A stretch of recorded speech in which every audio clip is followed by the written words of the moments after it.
in on-the-job injuries and deaths each year. Most of them are caused by unnecessary risk-taking. This is the story of one of them. You know, you ought to wear this suit to work after the wedding, Eddie. Give the guys at the warehouse a real laugh. In the week before young Eddie Jones' wedding, Gil Greenley helped him with his tux. Speaking of something to wear, look what the guys and I made for you. Gave him a custom-made hard hat from his well-wishing friends, arranged for the bachelor party, practiced his toast for the wedding reception. I'd like to propose a toast to the bride and groom. And put in his pre-wedding Friday afternoon working with Eddie, just as he usually did. Hey, Eddie, take a look. Bad brake. So stop driving this thing and get them fixed before you hurt yourself. Look, I'm not the only one who drives this thing, and if the guy before me didn't red tag it, why should I? Anyhow, the brakes aren't that bad. Now, come on and load this thing so we can get out of here for your party tonight. Great hard hat. As reported later, he didn't think the brakes were really dangerous. Besides, he figured if someone else could handle that forklift, so could he. With that tragic decision, Gil Greenley joined the risk-takers.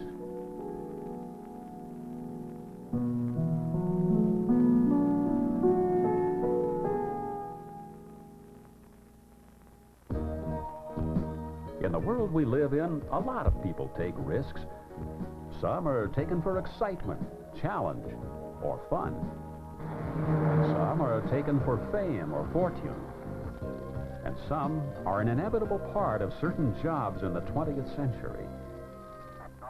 But today, we're talking about a whole other category of risk-takers whose injuries and deaths have nothing to do with money or fun.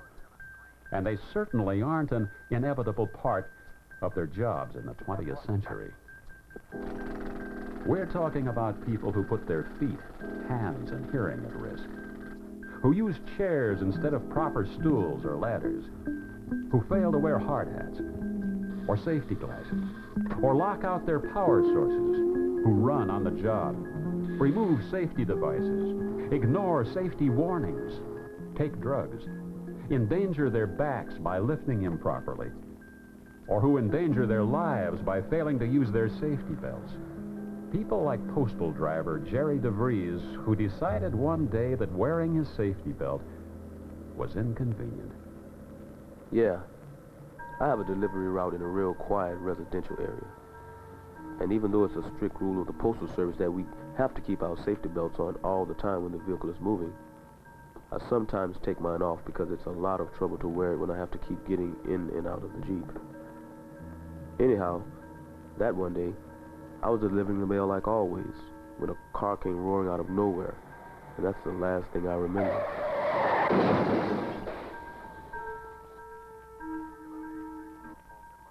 Really embarrassing thing is, the police said I probably would have been all right if I had been wearing my safety belt and had my door closed in the intersection. An unnecessary risk, taken for an unimportant reason. And the unfortunate thing is that most people who take risks and get hurt really know better. Like the construction worker who poured gasoline into a hot engine. Or the machinist who removed his safety glasses because he said they were uncomfortable. Or the gas line worker who thought he could get away with working in an unshored trench because, as he told his friends, I'm only going to be in there a few minutes. But still, millions of people are killed and injured because they gamble with unnecessary risks, as safety specialists know so well. Unfortunately, everybody takes risks sometimes, but nobody takes risks all the time.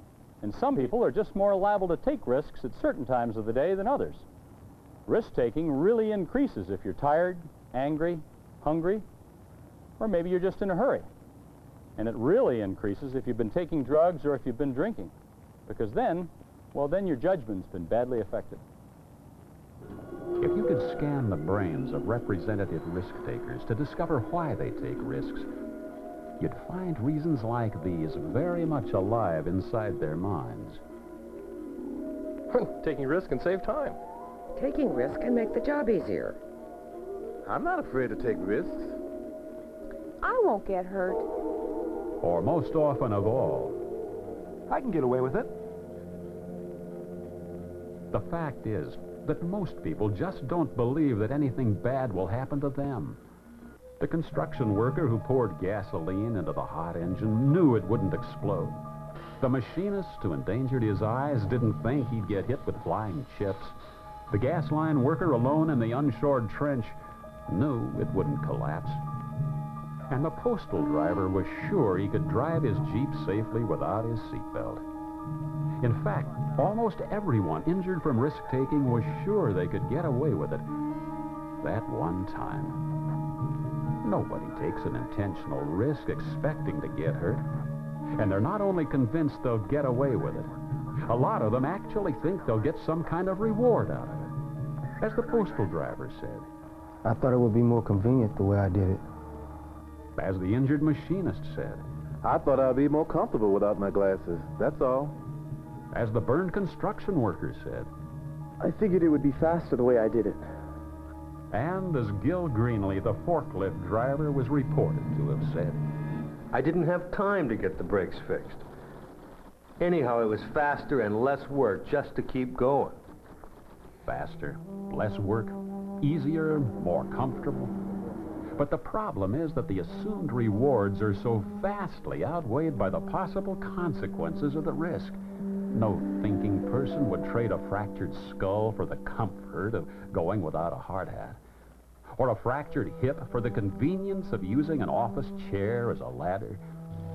Or possible death because it was fun to ignore the rules for safety around heavy equipment.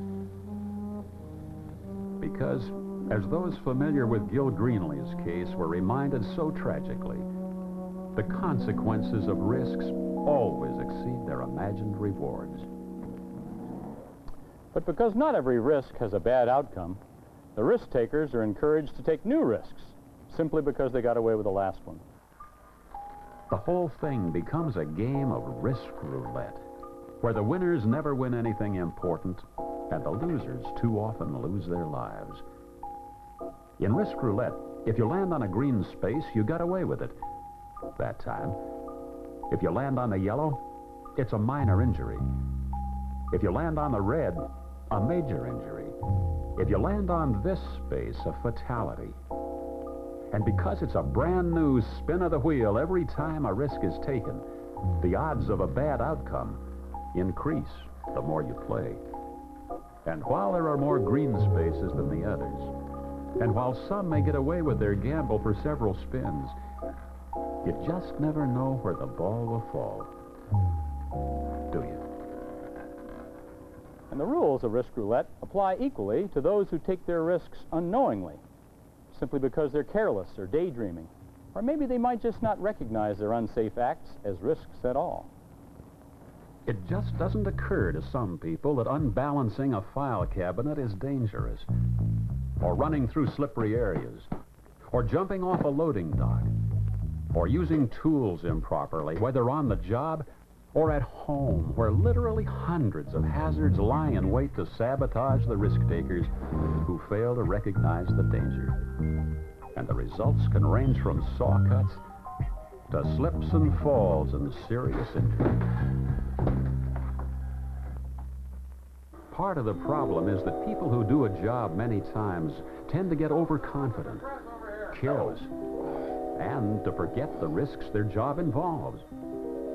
The lineman who works with high voltage may not get overconfident as soon as the worker who pounds nails. But even when you're working with 21,000 volts, familiarity can breed carelessness.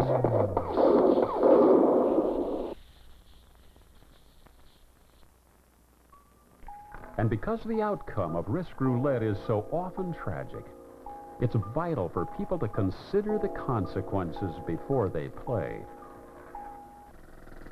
And in that tiny second, before they decide to endanger their feet and ears, use chairs as ladders, work without hard hats or safety glasses, run on the job, ignore safety warnings, lift improperly, drive without safety belts, drive a forklift with faulty brakes or whatever, They should consider the possibility of an accident and injury by asking themselves to suppose.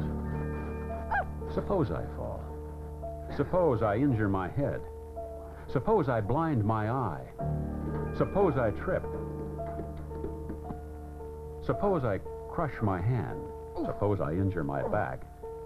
Suppose I crash with another car.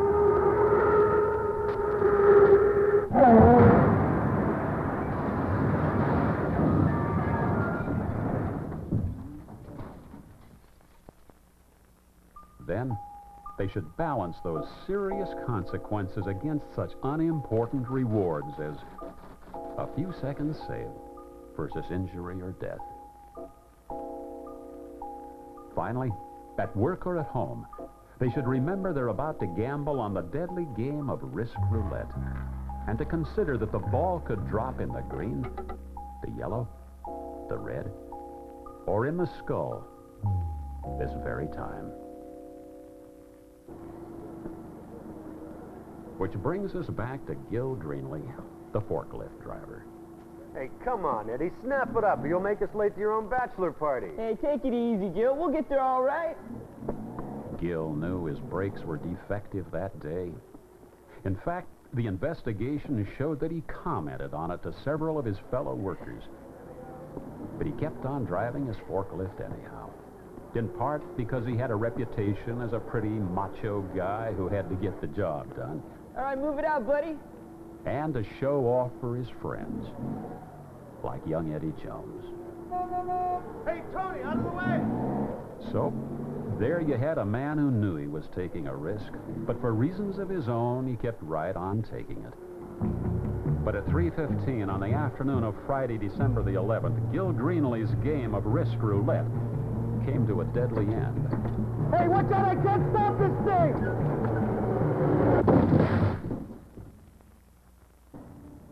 Man, that was close. You guys see that? I'd have gone off the dock if I hadn't hit those boxes. Hey, nice job here, Greenley. Yeah, how about that? You okay? Yeah, I'm fine, but I'm not sure about the boxes. Yeah, I think you just That was it. End of the game. But ironically, not for Gil Greenley. Because, you see, it sometimes happens that the victim of a risk-taker is an innocent bystander. In this case, a good friend who just happened to be in the wrong place at the wrong time. Hey, anybody see Eddie? Eddie, where are you? Eddie! Case history of a risk-taker whose rewards hardly equaled the consequences of his unsafe act.